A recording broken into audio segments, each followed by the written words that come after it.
అంటే ఇప్పుడు ఒకటి సార్ ఏంటంటే రాజకీయాలు అంటే రాజకీయం చేయాలి.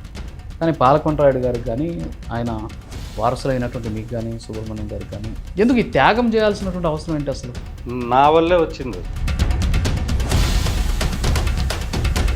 కానీ 2024లో జరిగింది పొగబెట్టడమే అనేటటువంటి ప్రచారం బయట జరుగుతుంది. అది ఎంతవరకు కరెక్ట్ అనేది మీరు చెప్పాలి, లేకపోతే పార్టీ అధిష్టానం చెప్పాలి.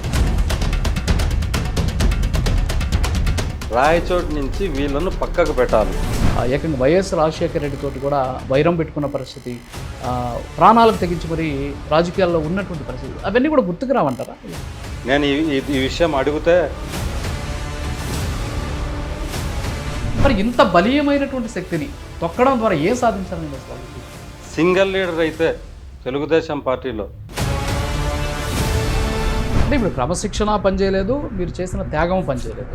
మరి ఈ రెండు పనిచేయనప్పుడు ఏంటి వాట్ నెక్స్ట్? తెలుగుదేశం పార్టీకి అంటే ఇవన్నీ మీరు పార్టీ అధిష్టానానికి చెప్పారా సార్? వినేవాళ్ళు కుళ్ళు, కుతంత్రాలు, ఈ ప్లానింగ్లు ఇవన్నీ కూడా గుర్తించడంలో కూడా మీరు ఒక రంగం చెప్పాలంటే ఫెయిల్ అయినట్టు. అంటే ఇప్పుడు చంద్రబాబు గారు కానీ, లేకపోతే పార్టీని బాధ్యతలు చూస్తున్న నారా లోకేష్ గారు వీళ్ళు పిలిచి టీడీపీ రాష్ట్ర కార్యనిర్వాహక కార్యదర్శి సుగవాసి ప్రసాద్ బాబుతో face to face with Raju.